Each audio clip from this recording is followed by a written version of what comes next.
जिसका मुकुट था, गंगा जिसके चरण पखारती थी, उस भारत की बात हम कर रहे हैं। उस भारत में, उस कश्मीर में आज लोग हमें गालियां दे रहे हैं।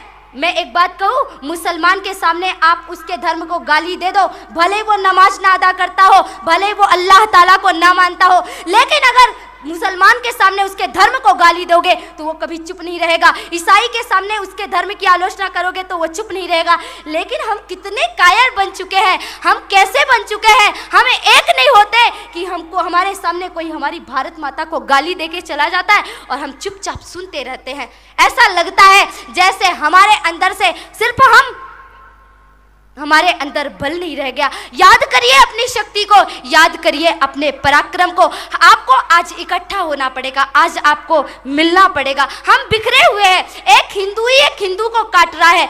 आज आतंकवादी हमले हो रहे हैं, किसके कारण? मुसलमान, ईसाई, मैं किसी का नाम नहीं लेना चाहती, आप सब जानते हैं कि इन आतंकवादी हमलों के पीछे कौन है। लेकिन इस आतंकवादी हमले के पीछे हिंदू भी है, क्योंकि एक लकड़ी को लोहे की कुल्हाड़ी कभी काट नहीं सकती। कुल्हाड़ी में लकड़ी का हत्था ना होता तो लकड़ी के कटने का रास्ता ना होता। लकड़ी को लकड़ी ही काटती है, कभी लोहे की कुल्हाड़ी नहीं काटती। हमें एक हिंदू ही काट रहा है।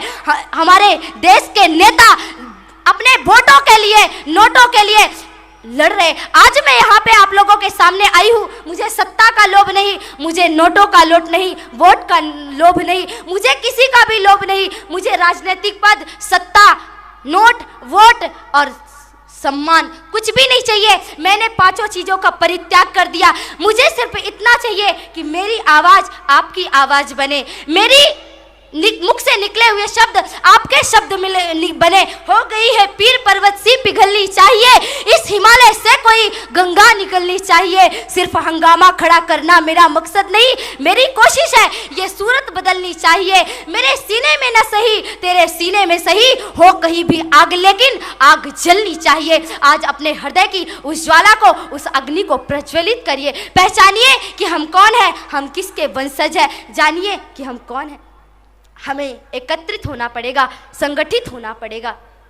पत्थर जब एक होता है ना तो विशाल भवन बन जाता है।